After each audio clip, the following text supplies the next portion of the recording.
What's up, Leafs fans? Welcome back to another Leafs Nation After Dark. I'm Zack Phillips, and tonight we're going to be breaking down game number 30 of the Toronto Maple Leafs regular season as they drop this one 4-2 to the Detroit Red Wings, moving to 18-10-2 on the season.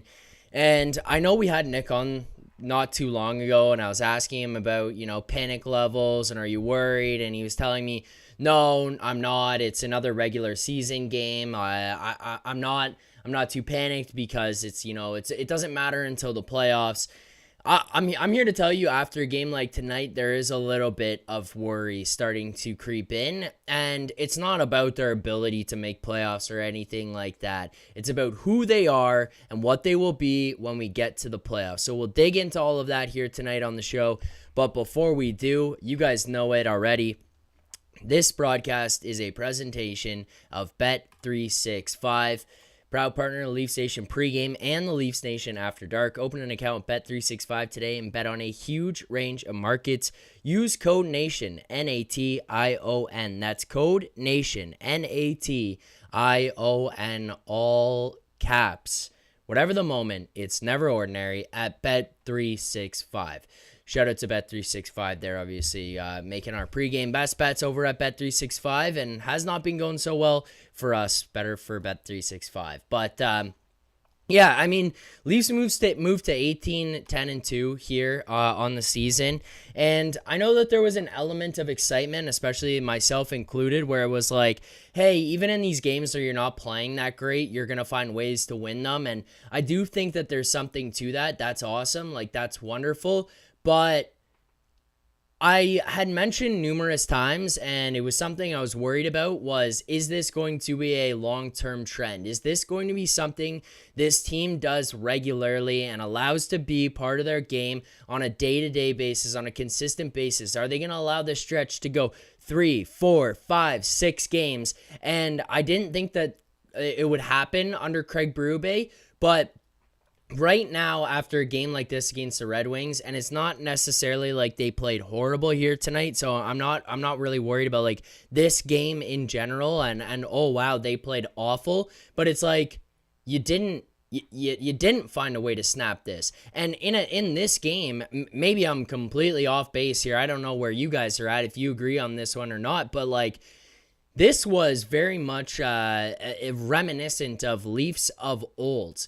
Detroit wants to play up and down, run and gun hockey, and the Leafs said, to hell with it. Who cares about the defense? Let's play run and gun, up and down hockey. Let's do that. Let's try to go in a track meet here. Let's play that style of hockey.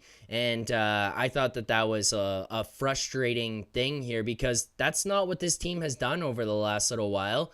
And I didn't think that this group would kind of be allowed to do that under Craig Berube. So yeah, that was a little bit frustrating for me to see that, not just once, I don't care, but building up on a consistent basis over and over and over again. Is that who you're going to be? But we'll dig more into that here on the show tonight. We'll answer some super chats, answer your guys' questions, hear your thoughts on the game here tonight. If you do have super chats, make sure to get those in right here on this channel, because we have exciting news. If you've been watching this show, if you've been watching the Leafs Morning Take, you know that we are now partnered. Our super chat charity partner this season is Sick Kids. You want to make sure your question or comment gets on the show, hit us with a super chat. Proceeds from our super chat will go to Sick Kids, Canada's first children's hospital, and in Canada, and a top research intensive children's hospital in Canada, and third in the world. That is right.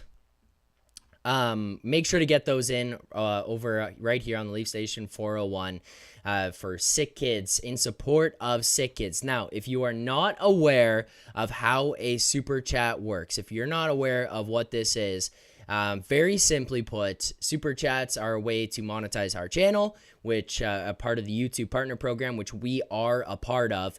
These features let the viewers, you guys there in the chat, purchase live chat messages that stand out, and sometimes we can pin them to the top of the chat or in the live chat feed, whatever it may be. But there are easy ways for me to pick out questions, comments, concerns, whatever it may be during the show there. So you guys want to get those in. They stand out right away. You never have to send them. I want to make sure everybody knows that. But if you want to, they do jump out off the page and they're easy for us to find here on the show. If you want to buy a super chat, how do you do so? You click on the $ within the live chat. Live chat must be visible for you. Select one of the following: a super sticker, and then you can find the sticker pack that you like, or a super chat, and then to select an amount, either drag the slider or type your desired value, and then add an optional message. Click buy and send. They will pop up on the chat here, and those go to Sick Kids. So let's be aware of that here throughout the course of the show here tonight. I see a bunch of super chats already coming in, so thank you guys. And we've got a couple of questions.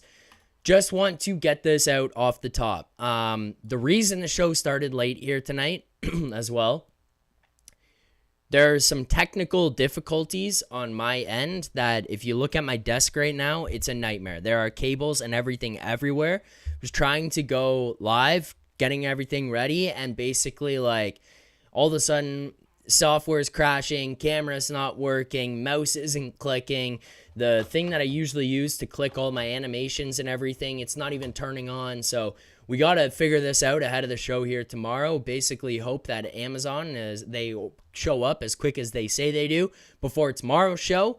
But I will try to get animations and everything in real time and properly. But I just wanted to make it clear. Yeah, like that. That could potentially happen here throughout the show. That there was some technical difficulty, so a lot of this stuff is being done manually right now. But let's get to some of these super chats, and let's start here.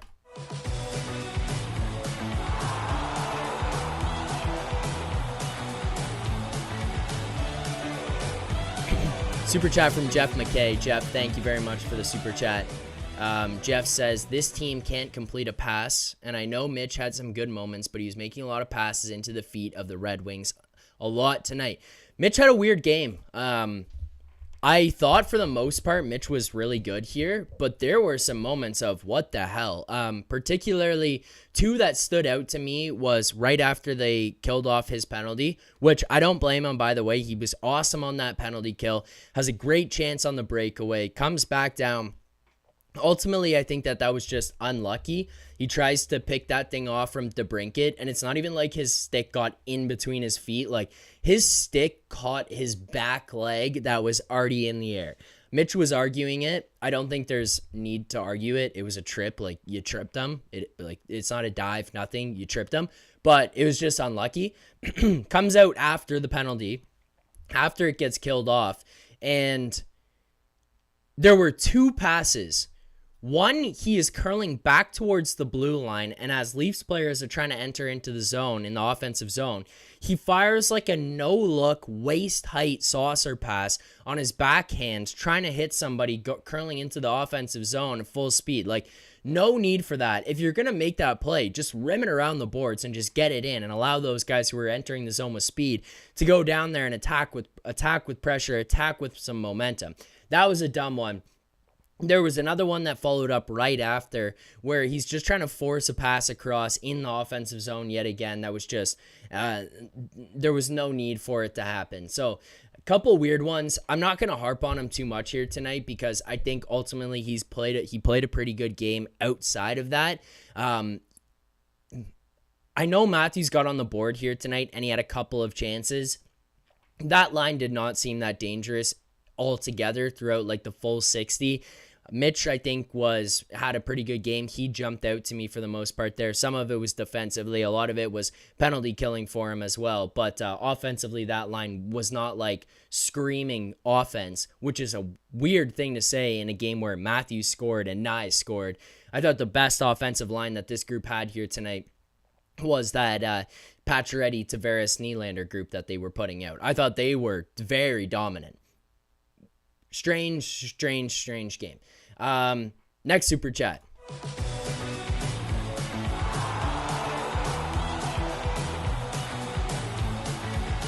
James Young, thank you for the super chat. James says, Zach, are you going to the Leafs Nation vacay? I believe so. I believe the entire team is heading down there. Jay, Nick, Hutz, producer Vic, and I think myself will be down there for that one. But yet to be determined. I know for sure those guys will be there. I believe I will be as well involved in that one. I believe I will be. So Sangnam, and also make sure that is a good reminder. Leafs Nation vacation, Nashville, March 20th to March 23rd, includes packages with and without airfare if you choose to have that, or if you choose to get it in your package. If not, you can choose the one without airfare. It includes hotels, tickets to the game, access to the live events that we're going to be doing, live podcasts and stuff down there. So make sure, obviously, to check out Nation Vacation. We know that there's been a bunch of people already who have signed up and bought the package and will be joining the boys down in Nashville. So make sure to get in before spots run out. Another super chat here.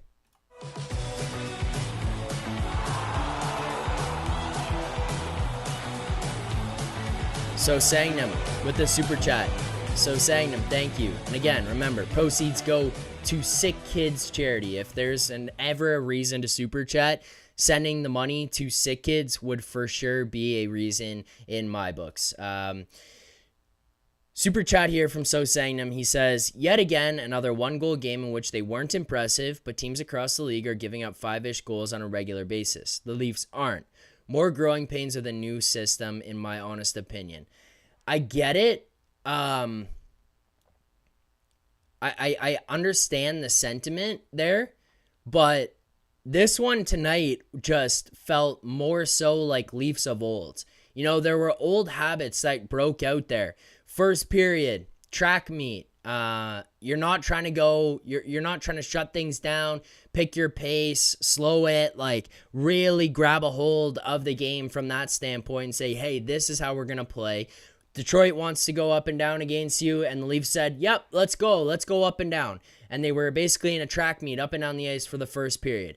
The second period, it goes into, okay, not so bad in the first half of the second period. The end of the second period, the entire second half of the second, the Leafs were flying. Like, these guys were generating chances. They were very dangerous. They had plenty of opportunities. They just couldn't bury. That's okay. That's going to happen. But you kind of took the game in your hands. And then the Leafiest thing that was like, holy shit, these guys are who they were in years past, was less than 30 seconds left in the second period. The game's tied 1-1, and you give up a goal on just a stupid play in the neutral zone. And this is where I tend to agree with Nick on his take that Matthews seems a bit off. Tanev hits him with a pass from his own corner out to the neutral zone past the blue line. Yes, it was an off pass, but when you are an elite player, like, I know I'm putting a lot of pressure on Matthews here, but when you're an elite player, we've heard it time and time and time again. There is no such thing as a bad pass with those guys because they're able to pick them off. And yeah, it hit his feet. I know that. I know it hit his feet. But don't tell me that Austin Matthews last year, Austin Matthews looking as good as he can and being as dominant as he can, is not picking up that pass, because I guarantee you he is. I guarantee you he's grabbing that pass, corralling it, and not firing it off his feet into the neutral zone to be spun back around by Debrincat and Kane on an odd man rush the other way. That thing is being grabbed, corralled, and they're probably going down for one final chance at the end of the period there. It hits his skate, it bounces out to Debrincat, him and Kane go back the other way, and then it is chaos in your own zone there with less than 30, and you fucking give up that goal to allow Detroit to go into the end of the period up one, and now you are trailing in the third, of which you just spent the last 10 minutes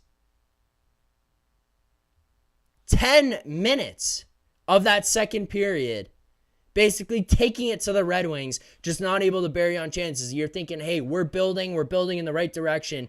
And then it was like, gone. You erased it. And that's what you do in years past. That's what you've done in years past. So it's moments like that that are concerning, because you just capped off like 5 consecutive games here of not being that great, of not playing great games. And it's fine to get by and scrape by and get some of those wins. It's just,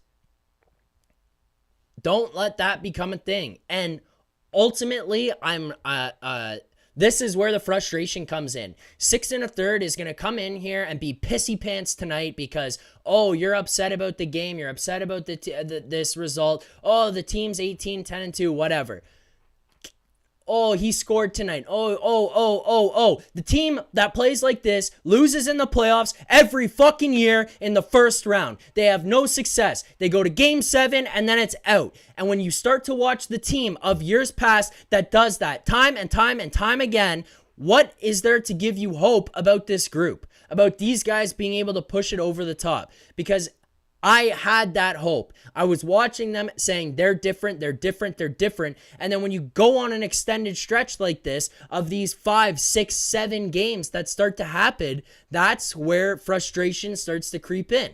Like, that's where this starts to happen with these guys, where it's like, shit, are they the same group? Did we all get duped? Did I just get fucking hoodwinked by this team? I might have. I'm not really frustrated with like the loss on an individual standpoint. It's the body of work that's gone on for these guys over the last 6, 7 games that is like, you make it like you're just the same old team. And the same old team, sure, some of you guys are going to be happy. You're going to go to bed tonight with your hand in your pants and say, oh, it's wonderful. We're going to get 100 points this year. And Willie's going to score 50. And Mitchie's going to get 100 points. Oh, it's all going to be fun and games. But the team won't have success in the playoffs. And at the end of the season, we're going to come back here after game 7. We're all going to have the same conversation that we've had year after year after year. And I am sick of that conversation. So I want things to turn around now. And I want this team to start to look different. I want them to buy into this system. And I want them to snap these fucking 6-game streaks, or this 6-game streak, whatever it's been, of looking like the team of the past. I didn't care when it happened once, twice, 3 times. You extend it out further than that, and you creep more towards who you were before than who you would look like in that period when Matthews was out. And that is when panic starts to set in, or maybe not panic, but frustration sets in. And a lot of you guys in the chat, or are you going to stop by or watch this after and say, what's with the panic? They're 18-10-2. They're top in the Atlantic. I get it. I know that. But I also know that this group and the way that they played here tonight is good enough to make the playoffs. And it's good enough to get into the first round. And it's good enough for 100 points. And it's good enough for a loss. Why do we accept that? Why do you want to come onto the show after and go into the chat and just say, it's whatever. Like, no, it's not whatever. Wake the fuck up now. Wake up. Some of it is just so infuriating because there are just like, that game just felt like I just watched last year's team. And it's like, you're just going to blow all the work that you've done, the credibility that you just built up? Why? Abandon structure and systems and buying into this identity of like shut down hockey. I could give 2 shits if the team wins 2-1 and you're not scoring that many goals. I really don't care.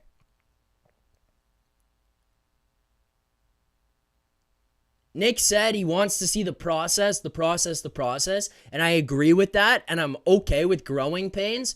That game today, like, it's not even like this is a terrible game. Let's also make that clear. But this is just a stretch of watching this build up.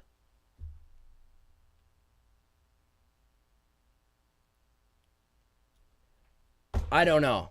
Maybe it's just an instant heated reaction that doesn't need to be happening, but, like, seriously, like, tell me in the chat, am I way off base here with some of this stuff?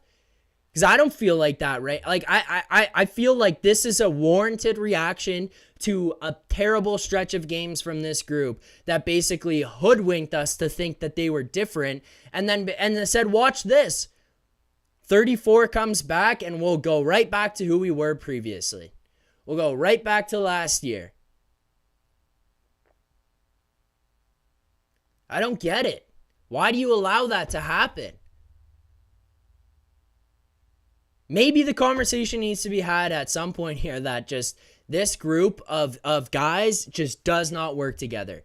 You bring in whoever the hell you want around them. You bring in whoever you want defensively. You bring in whoever you want to coach the team. But the nucleus of the team is rotten.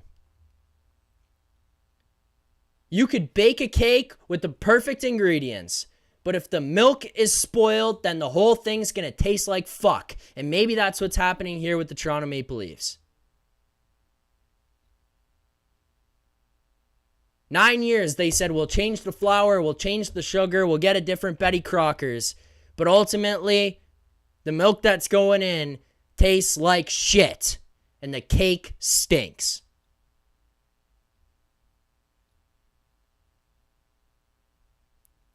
Mario Villella says, Zach, save your frustration for tomorrow night if the Leafs lose to Buffalo. Yeah, no fuck. If this happens again tomorrow, then, like... And maybe it is an aggressive reaction. But, seriously, I feel like at this point of my Leafs fandom and... I don't know. Like maybe it's aggressive to call it like media or whatever whatever you want to call it. Like doing the show, I'm more trying to say, is I have now started to look ultimately more to the future of this team and saying, is what I'm seeing right now good enough to win in the playoffs? I gave them a passes. You guys have been here. You're showing up to all the post-game shows right here with me. And it's like, we gave them passes for that loss against Florida. We gave them a pass in that crappy game against Chicago that you won 4-1. We gave them a pass in that crappy game against Nashville where you basically only showed up in the third period to win. Washington, it started to be like, okay, Washington's good. You didn't play that great. They deserve to win. Pittsburgh wasn't that great either.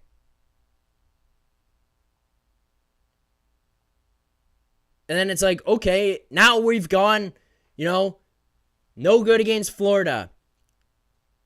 Good 40 minutes and crappy third against Tampa. Bad against Chicago. Bad against Nashville. Bad against Washington. Bad against Pittsburgh. And it's like, the other night against Anaheim was even just mediocre. What we're seeing from this group over this stretch right now was fine at first, and I was willing to let it go by. New Jersey, it was bad. Thank you, Moody. Hopefully I said your name right. Sorry. See you in the chat all the time. But we gave them passes, but then when it goes on and on and on and on, it's like, are you just who we thought you were? Like, I know if Nick's watching, he's probably laughing, being like, this idiot, like he's doing it again. And 3 weeks from now, we might be like, hey, they look like they were before. But I'm frustrated watching that. I don't get it. How do you seriously go through a stretch like this and just allow this to keep happening?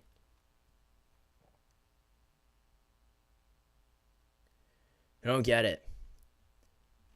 Let me get to you guys in the chat because I gave my frustrations out there and had my little spiel.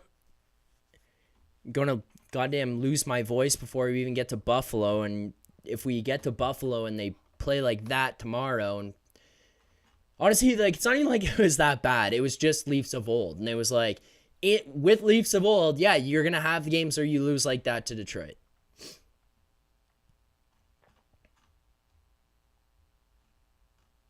I don't know. Chris Arsenault, we've all learned getting like this after a December Detroit loss after the deck. We've all earned getting like this, after a December Detroit loss. After the decade of mental anguish, Zach, I get you. Like they say, it's one game, I guess. I know it's one game.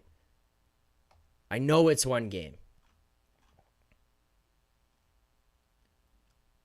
And ultimately, like, I would not be as worried if it's like, oh, it's one game. The issue becomes more, did that not just resemble old Leafs?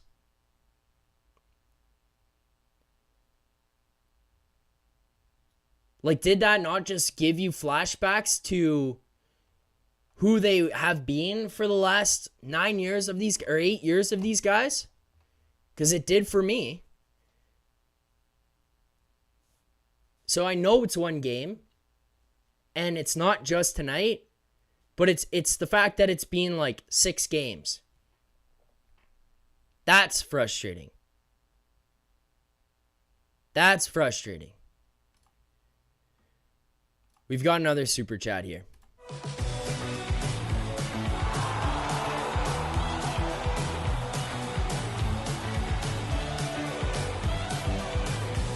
So Sangnam with the super chat. Thank you. As always, appreciate it. So Sangnam says, I, for one, am not worried. The Leafs are one of the top defensive teams in the league at the top of their division. The season is ups and downs. Now is a bit of a valley. Happens to every team. Okay. Here's what I would say. And I, again, appreciate the super chat. Thank you very much. Remember, proceeds go to Sick Kids Charity. So thank you. That is much appreciated. The reality is that, yes, they can turn it around. What are they struggling at right now? Scoring at 5-on-5. Generating chances at 5-on-5.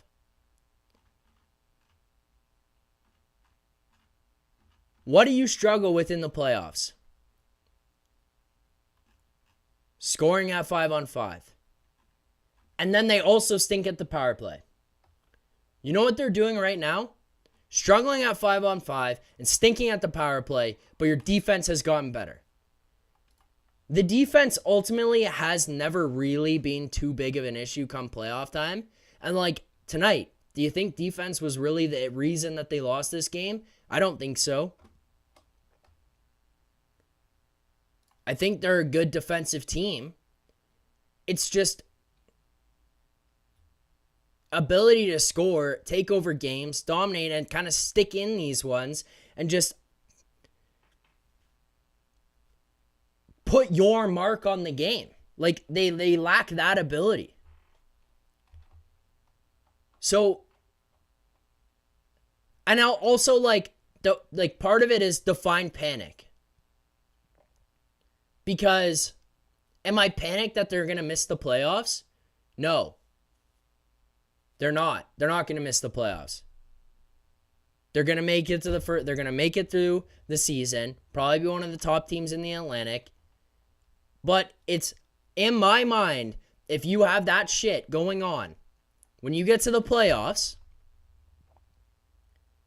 you're just going to do what you do every year, and you're going to lose in the first round.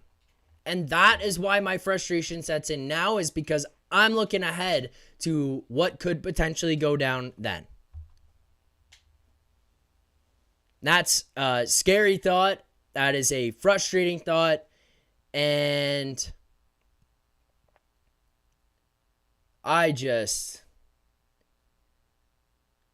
want this team to change this before it gets to that point where it's like, uh-oh, we're going to have an issue. Another super chat here. We will get to this one here now.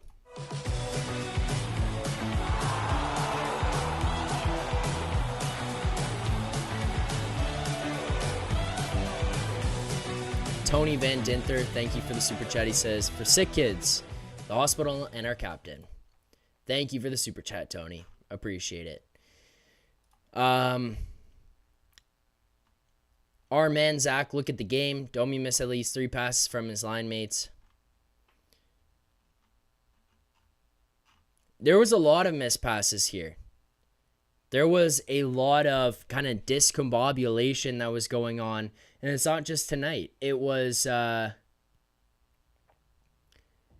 it's a continued thing here over the last few games.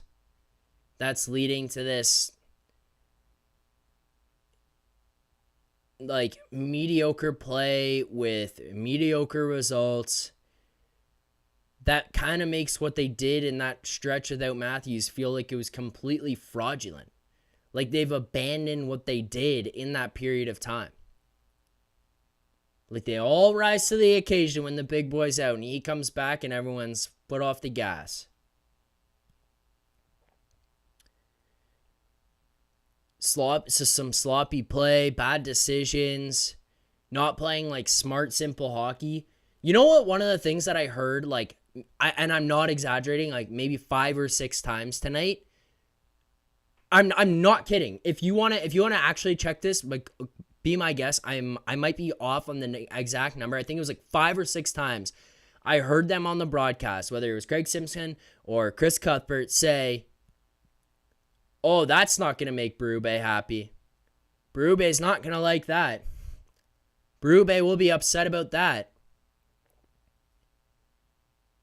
It's like, what the hell are we doing then? What kind of hockey are we playing? These are bad habits that you're allowing to go on. And I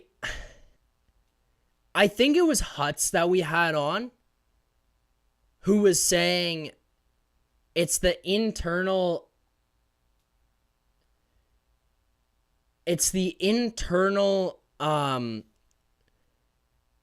accountability that's the most important. Like, your coach holding guys accountable, you could say whatever you want, you can do whatever you want and try to get that out of them, but if your players are not going to hold each other accountable and it's going to start at the top, then it's going to allow the entire game to get loose and unstructured, and it's going to become this sloppy play. And it's like, that's what's happened here. There was this ease that's gone on, and it feels like right now, no matter what Berube is going to say, it's not going to fucking matter because the big boys aren't doing it. And I'm not even gonna put Marner on blast because I don't think he played bad. But take, for example, those 2 stupid passes that he made after they killed off his penalty. I thought Marner actually played great, and I thought he had some awesome moments. But remember, like, those stupid passes. He's got to cut those things out. You cut those out, and it stops Domi and McMahon and other guys from doing that. And I probably shouldn't have said McMahon's name because I actually thought he played well here tonight. But you know what I mean? Like, it permeates throughout the rest of the group. Oh, Marner can do that and get away with these things. Marner allows himself to do that. And I'm not trying to pick on Marner. I probably shouldn't have even said that because I actually am not on a Marner was bad kind of train here tonight. It's just the ones that came to mind in the third period there when you're chasing the game. But it's moments like that where I'm just sitting here like, there's not this accountability top down that's going on of like, hey, we need to keep things simple and not make these stupid passes. Like, if that's the mandate throughout the team, some of those need to just be eliminated. The soft little flips and stuff like that. It's a frustrating game here that comes off of what was maybe, I don't know, 6 games of the same shit. We are real close here to hitting the smelling salts on the stream here tonight. If you do like the stream, if you agree, disagree, whatever, if you're here to get mad in the chat, that's fine. I'm okay with that. But hit that like button, subscribe here to the channel, turn on notifications so you don't miss anything. We got another super chat here.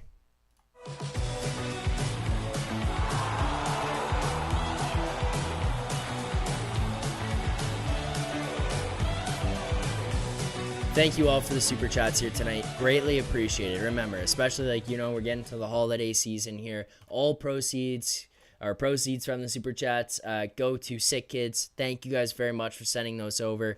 Again, if you want to send them, make sure you can see the live chat option there. Click on that, type your message, choose how much you would like to send. In no way am I ever going to ask you guys to send those. If you want your comments to stand out, you want your questions answered, you want your comments read on the show guaranteed, that's one way to do so. And on top of that, all proceeds go to Sick Kids charity. So thank you guys for sending the super chats. We really, really appreciate it. Michael Bortland, excuse me, as I fight through losing my voice here. Michael Borland, what Domi is on this team? His production is unacceptable. Yeah, I mean, the Domi thing is interesting because he started the season firing. He was like point per game. He was shot out of a cannon. He was on fire, and then it tailed off, and people got mad quickly. And I think people are maybe a little bit short on Domi and have a little bit of a shorter leash on him for whatever reason. Fair enough. If you choose to have so, you choose to. But they're a little bit quick on Domi, so things aren't going that great. He's not producing as well. And, okay, people are snapping on him. There was something I was looking at there with Domi. I'm like, feels like something's off. I don't know. And then we find out he's injured. So I was like, personally, okay, let's give him the pass. We'll give him the break. We'll say, hey, that was the thing that was wrong with him. And he was laboring through this injury. You're hearing he's missing skates. He's fighting his way through it to try to play. And then goes out. And I'm like, let's give him some time. Let's give him that, whatever. I don't know. Like, there is no production from him. I think it looks better with, part of it is, like, trying to just piece together my thoughts here on it. Part of it is, I think Pontus Holmberg is not good enough to play on this team. Like, if you're going to actually have a chance to win, if you're going to actually have a successful playoff run, Pontus Holmberg probably not in that bottom six at all. Like, you're upgrading over a guy like that, making the roster better, deeper, whatever it may be. That dude was playing like in the top six for periods of time. Then he was playing with Domi. Not gonna help anybody. Not going to help his line mates, not going to help himself, not going to help the team. Like, that's not a good spot for him. He gets bumped down to the fourth line. He's pretty much invisible there on the fourth line, which kind of just told me all I needed to know about Pontus Holmberg in some of these spots is like, okay, not making an impact in the top six, not making an impact on the third. What are you doing for me here on the fourth? Like, you don't have a definitive role of what you do or what you're bringing to this team. But I was kind of trying to give Domi, like, all these passes of, hey, you know what, at this point in time, that guy's not so good, so it's not going to help you. You're that guy on your wing. You got a young kid in Fraser Minton, whatever. I mean, right now, he's got to start to produce. Bobby McMahon came back, and this guy looked amazing tonight. He was full of energy. He was creating chances. He was driving the net. He was playing physical. He was crashing the net hard. He was on the offensive zone, on the forecheck a lot. Like, I thought he was good there. And it's like, now I'm looking at Domi, who's been back for a couple of games. I don't know if he needs to find new line mates. I don't know if his role's not proper for him in that situation. I'm not sure what it is, but this is just the wrong spot for him, and he's not producing, and that's not good. Couple of things here for the chat, and then we can continue on talking about bottom six and whatever the team as a whole and what went on here tonight. But yeah, let's get to the smelling salts, because like a bunch of you guys are just spamming the chat right now saying salt Zack, salt Zack, salt Zack. So I'll do the smelling salts. Thank you for hitting the like button as well. Let's get to 100 here on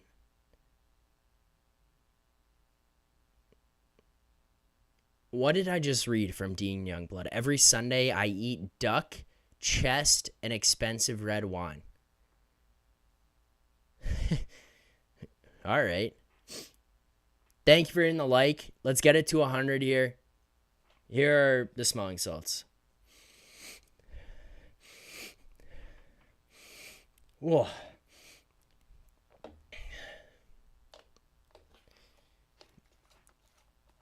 We also have a massive super chat. Thank you for hitting the like button as well. Get it to 100 here, and we'll do the smelling salts again. I'm going to order a new bottle, but I'm fighting on this one.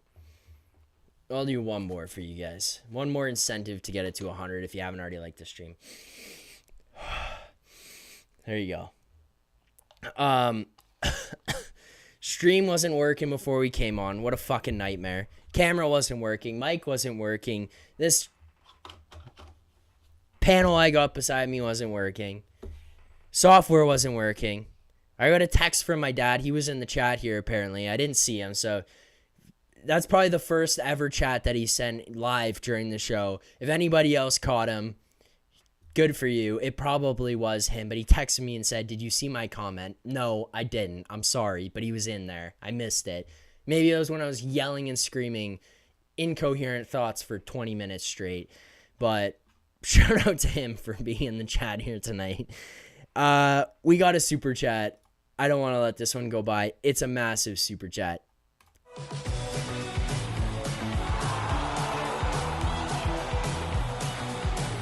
Shout out to Debo.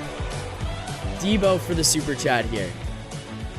Massive super chat. It's his first ever here on the channel. $20 sent from Debo. Just says, for the sick kids. Thank you, Debo. Greatly appreciate that. Greatly appreciate the super chat here on the stream tonight. And Debo, I appreciate you showing up here to every single post game. There are many of you guys who do it. Shout out. I mean, I'll just take a moment here to shout out a bunch of you guys. But Debo, greatly appreciate it on that super chat. Like, obviously, it's not for me. It's not for the network. This is proceeds going to Sick Kids Foundation, Sick Kids Charity. So thank you guys. Tons of you guys here, though, that I see pretty much every single time. Bunch of you guys who are new to the chat here who have become regulars as well. Shout out to all you guys. AK, Samurai, Wilfred, Diz K, R-Man, Mike Batson, Rushman as well there. Mario Valella, Billy T. Kudos to you guys. 6 1/3 even. 6 1/3 gets mad at me, happy with me, whatever it may be. But no matter what, 6 1/3 is hidden here in the chat, and I appreciate that. Agree, disagree, I don't give a fuck. You guys are allowed to do whatever you want. I'm pretty much going to be open to anything you guys have to say, unless I really disagree with your thoughts, and then I will go at you. I don't care. That's how the chat works. That's how you guys have become accustomed to it, and that's how this works. Benny B, thank you. Robert Smith, shout out to you guys. Scout the Wookiee, Mario Kart. You guys are awesome. Thank you guys for showing up to the chat every single night. I forgot where I wanted to go. Even Denver Charlebois. Even Denver when he comes here. Denver, who was pissing me off the other day. I'm not going to lie. You probably realized it if you were watching. I was getting rattled at Denver. But thank you guys. Nathan McLean, let's go boys. Yes. Dean Youngblood. Berube hockey isn't sexy. I need 2 bottles of whiskey before every game. That makes it look better. Fair enough. If it's going to win Stanley Cups, then I don't care. And I'm in. He did it with St. Louis. Wasn't sexy hockey, but it's successful hockey.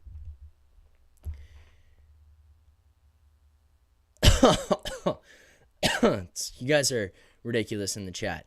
David Gerard needs a vent. Well, okay. Timmins is not ready to be a top 6D. It's true. Benoit, meh. Bottom 6 needs to do more. And sorry, but Matthews could have blocked that second period goal. Captains do that. Block the second period goal. Oh, after the giveaway in the neutral zone? Okay, fair. Yeah, a lot of you guys have been with me for a long time. Timmins, I disagree. You know what? You want a positive from tonight? You want a positive? I thought Connor Timmins looked pretty good. I actually thought in a game that was kind of ass, Connor Timmins looked pretty good. He was engaged in the rush. He was engaged in offensive play. He was engaged with picking plays off and creating things in transition. I thought that he was making right decisions on when to pinch, when not to pinch, when to jump in the zone. Like, I actually thought he looked pretty good here tonight. He looked pretty good offensively. I don't think he looked lost in the defensive zone, really. Yes, he has work to do, but like, I don't know. He's also playing, like, Simone Benoit is steady. You can probably improve on him. The thing for me with the defense right now is I'm not really going to be overly frustrated with those guys because I think that they've been fine. CJ says this was by far Timmins' worst game.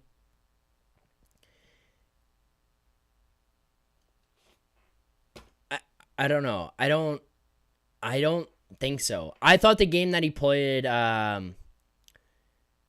what game was it?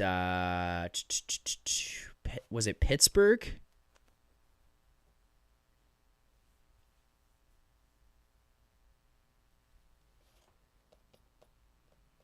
Like, I see you guys saying like this. CJ saying he's been great this year except tonight.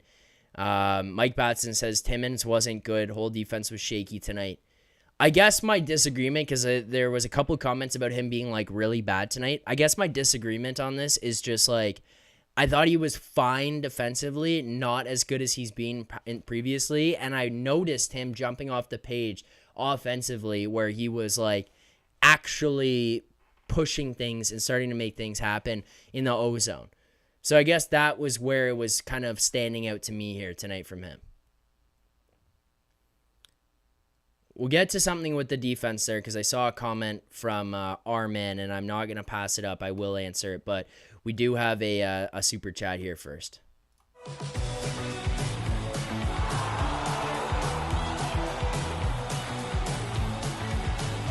Mike Fami with the super chat.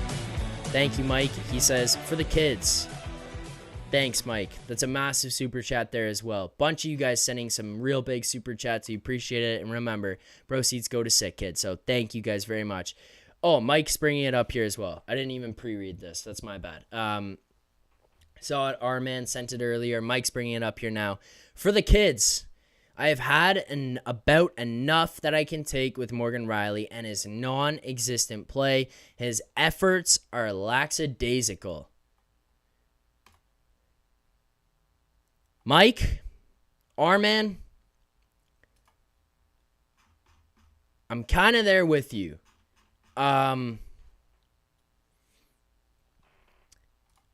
There was a period where Rielly started to look really good and engaged offensively. And it was playing alongside Ekman Larson.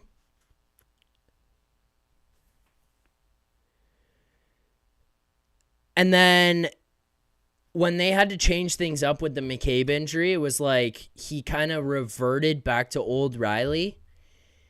And basically since that point, like, he's pretty much looked like the guy who's felt the weight of the weight on his shoulders of the entire city and like having to carry the defensive core that he's had to do for the last little while. I kind of agree with Diz K here where he says, I wouldn't go that far, but Rielly has been mediocre all season. Too many people give him a pass. Not what you want for 7.5. That's more my line of thinking. 6 1/3. Honestly, I don't know if he's joking or not, but it's kind of like an on-point comment. Is 44 maybe jealous of OEL? Maybe. My thoughts on Rielly are just more so like it was fine for that period of time where he's not doing much or not doing much. More so not noticeable. But when it's now like, hey, dude, you make 7.5 for a few more years. We're all giving you the pass now where you don't have to be the guy because Tanev is a better defenseman than you. Jake McCabe is better defensively than you. Oliver Ekman-Larsson is making more of an impact than you right now. But you can't just coast by and be unnoticeable. You cannot just coast by and blend into the game at $7.5 million. His contract is not his fault. The team, Kyle Dubas, wanted to pay him that money. Good for him. Take all the goddamn money that you can get. But at $7.5 million to blend into the game, it's an issue. Since OEL joined him again, he's not been like the issue that I had with him when he was playing with Myers, but he's just there. Like, he's just in the crowd. It needs to be more. Like, let's get to this because it feels like a good time. I mean, we might as well bring it up. Our best bet of the night here. Our best bet is brought to you by Bet365, proud partner of Leafs Nation pregame and the Leafs Nation after dark. Open an account with Bet365 today and bet on a huge range of markets. Use code NATION, NATION. That's code NATION. Whatever the moment, it's never ordinary at Bet365. Our best bet tonight was Morgan Rielly to record an assist, and we also had Morgan Rielly, a small bet on it, but Morgan Rielly as a... Why can't I find this? Sorry, there you go. Morgan Rielly at a power play point. Thought, hey, you know what? He goes back on that first unit. He's going to be involved in the game more. I felt like maybe because OEL's come back, it'll kind of pick up. But I feel like the whole team here tonight was a little bit sleepy, unacceptable. I opened the show with that, talking about that. But, I mean, on top of that, he's just not offensively dangerous. We lose on the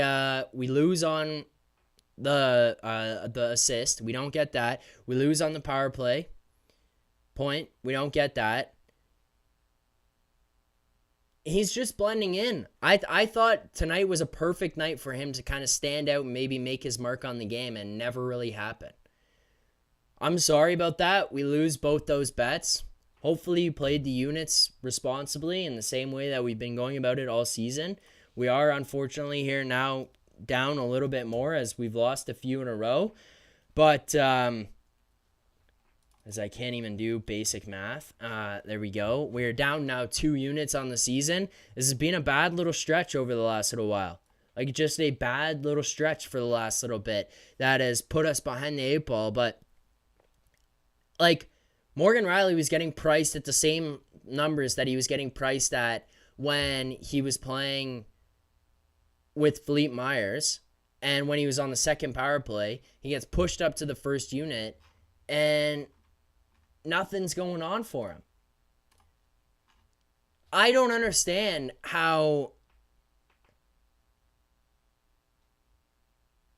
I don't know.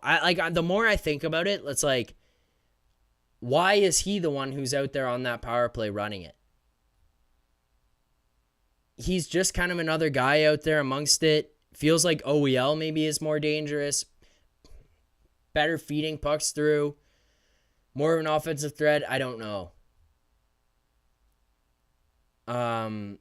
But yeah, we lose that best bet, and honestly, it feels like it was not particularly close. I saw a comment, Mario Kart OEL stats look like Revo. I mean, like, what do you want from the guy? I don't care about him putting up points. Like, they're nice when they come, but it's not something I'm desperate for Oliver Ekman-Larsson to be burying like crazy. Yeah, it's great, but it's not like something I'm relying on. Watch how he's impacting the game defensively and in other areas. I feel like he's pretty good and pretty reliable. We just need more from some of these guys who are like the leaders of the team. And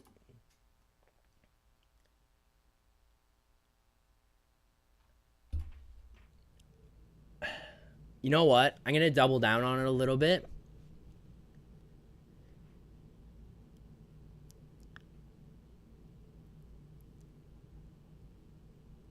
you guys, I don't want to say you guys, because a lot of you guys in the chat actually agreed. It was more so after the fact. I got some blowback for the comment made about Austin Matthews and like the leadership kind of quality. The biggest pushback, and this is just, I want to take this second to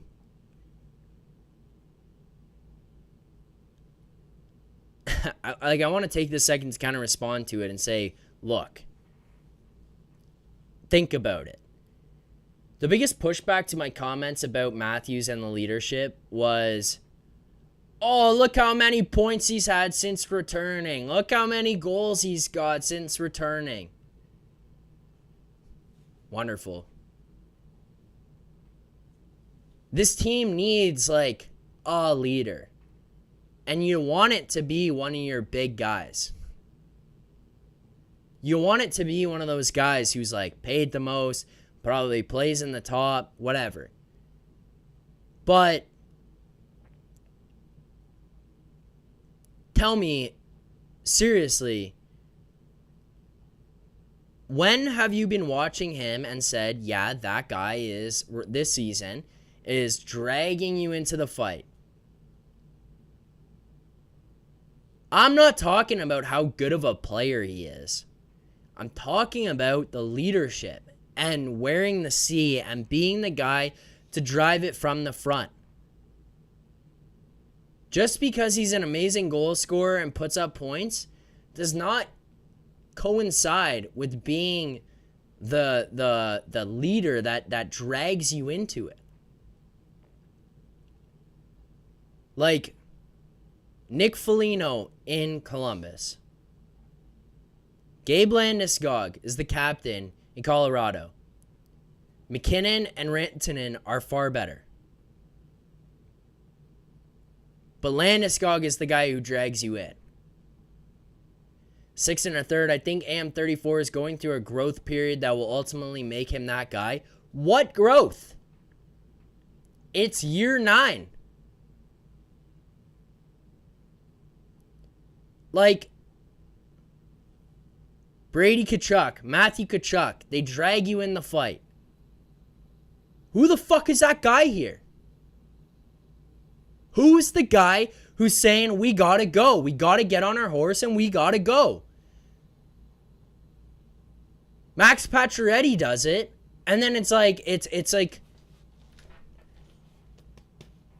where is the follow? Nathan McKinnon will, like, attempt to take guys' heads off. Again, it returns to the point of maybe the core is just not the right core to get you over the hump. Drag you into the fight. Give us a little bit extra. Some of these guys right now, it seems like they just don't have it, and this has been like a sleepy group for the last little while. Mario Kart, Brady Tkachuk, $8 million is the biggest overpaid player in NHL. Bad example. I don't give a fuck what he's paid.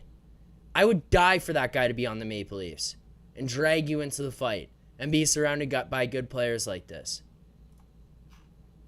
Like, if that guy's in your locker room, you're going to have a better chance on a nightly basis to win. Just because you're going to have that killer mentality. So I don't care what he's paid. And also, I don't think Ottawa's very good. So he's not really being surrounded by much.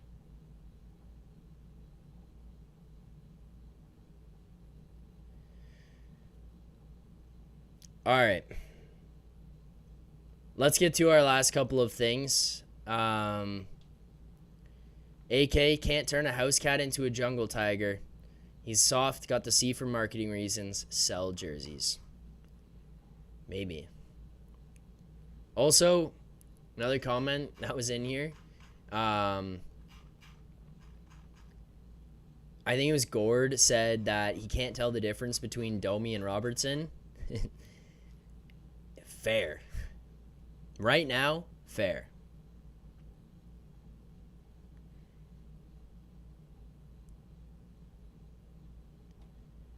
Let me answer this before we get to our final segments. 6 1/3. Pacioretty, Nylander, and JT. Zach, thoughts?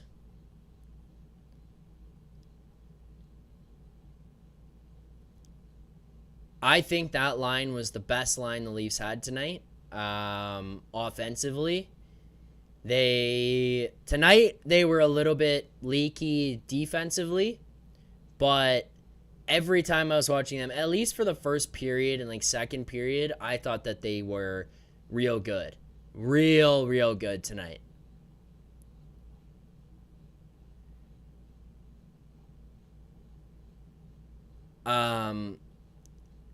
You're getting physicality out of Pacioretty. You're getting Willie, who's the puck seemed to be following him all over the place here tonight. JT doesn't really seem impacted by the speed drop-off anymore.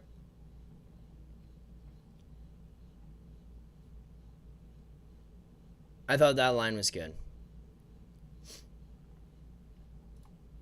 All right, let's get to play of the game. Let's see if I can even play that. Should be okay. Play of the game here.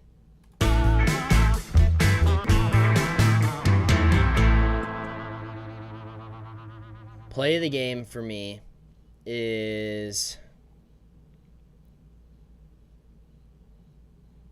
I mean, I don't even know. Play of the game is the Matthews goal. As much as I am frustrated with some of the leadership and how it feels like this group is just more than capable on any given night to just fall asleep and do this shit, seeing him score goals like that is always fun. That was amazing patience by Marner. Possessing the puck all the way around the offensive zone, skating around. He fakes it, draws two Red Wings guys to go down, gets them, threads that thing through, and hits Matthews down at the sideline at a couple feet above the goal line, and he absolutely puts that one top corner. There's no shot for Ville Husso to get across and save that thing. It was kind of like a little bit in tight into his feet as well. And no fault of Marner. I mean, to even get that pass through there was awesome. But rips that one in and buries it in the top corner, top third of the net. I thought that was beautiful. Marner's no goal was awesome. Quickly, just a gripe with the NHL and these offsides. That offside happened like fucking 10 minutes before the goal. And then it's also inches offside. You know what they don't do every time there's an icing?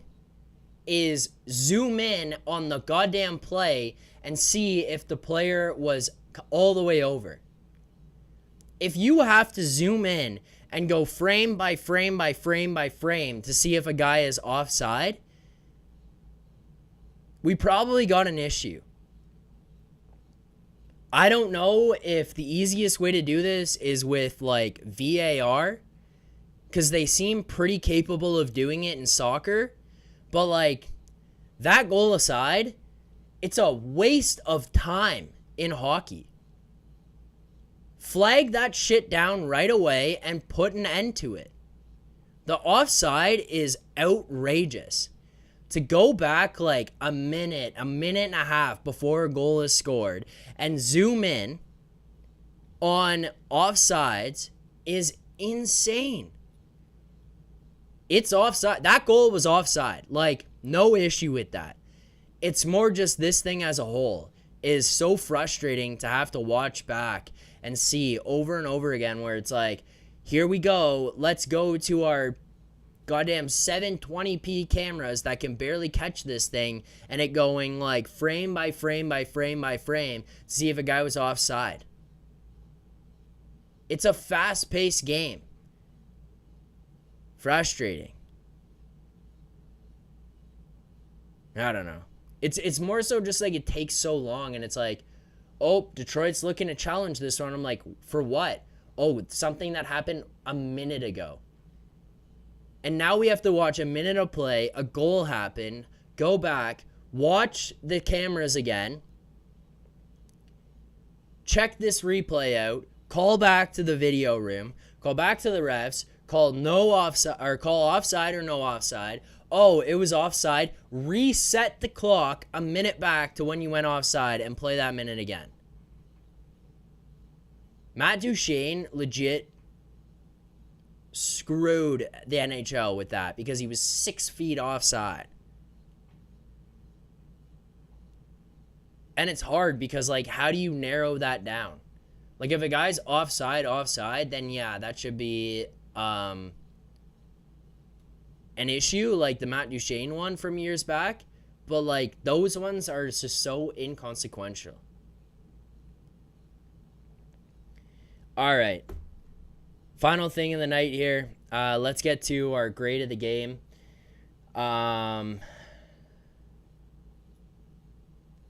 Grade of the game for me here tonight is going to be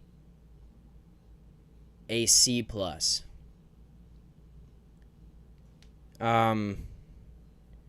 have been much better.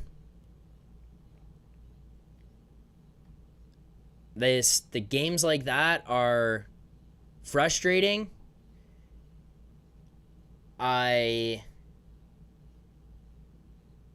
Honestly, that was too high. C+ too high. I'm going to go with like a C. It's frustrating. It feels like you're just not waking yourselves up out of this slumber that you've been in over the last little while. There is sloppy play. There is not a lot of fight, it feels like, in the group. You're kind of getting away from this system that was built by Berube that looked so good for so long. You're getting away from that style of hockey that we boasted about, how it's like this is a playoff team and a playoff caliber and playoff style of hockey. You're letting it slip, and I don't think that that's acceptable. I think this needs to change, and I think it needs to change now. So, yeah, not overly impressed with what we're seeing out of these guys over the last little while. I think that this needs to be cleaned up, and it needs to be cleaned up immediately. So it's a C for me. Like, it's not an F. I don't think they played terrible tonight, but it's just not good enough is the reality. It's not good. It's not good enough. Clean it up. It's time to clean it up. That'll do it for me for the show here tonight. I will be back tomorrow. 5 o'clock game against Buffalo tomorrow, which means 7:45 game, I guess. Hopefully I'll have this computer issue sorted out before tomorrow. I don't even know how this happened, so we'll try to get it sorted. Apologies for the late start here today. Thank you so much to everyone who tuned in to the show. Tomorrow on the channel, Leaf Station 401, make sure to subscribe. At some point during the day, I will put out a pregame video breaking down the lineup, anything new that we find out. And then, obviously, we will be back following tomorrow's game against the Sabres to react to everything. And I swear, if this is the same thing tomorrow, you're going to lose to Buffalo and things are going to start to get ugly for Leafs fans. And I will not blame you guys in the chat if you guys are all pissed off and frustrated tomorrow. So thank you very much. Appreciate it. We'll see you guys tomorrow. This has been game number 30 of the Toronto Maple Leafs regular season, losing 4-2 to the Detroit Red Wings, moving to 18-10-2 on the season. Thanks for watching. We'll catch you guys tomorrow. Until then, try to keep believing. For more content just like this, including game previews, post-game live shows, Leafs Morning Take Monday through Friday with Nick Alberga and Jay Rosehill with special guests, as well as instant reaction videos, make sure to be subscribed here to the Leafs Nation YouTube channel. Turn on notifications so you don't miss anything, and drop a like.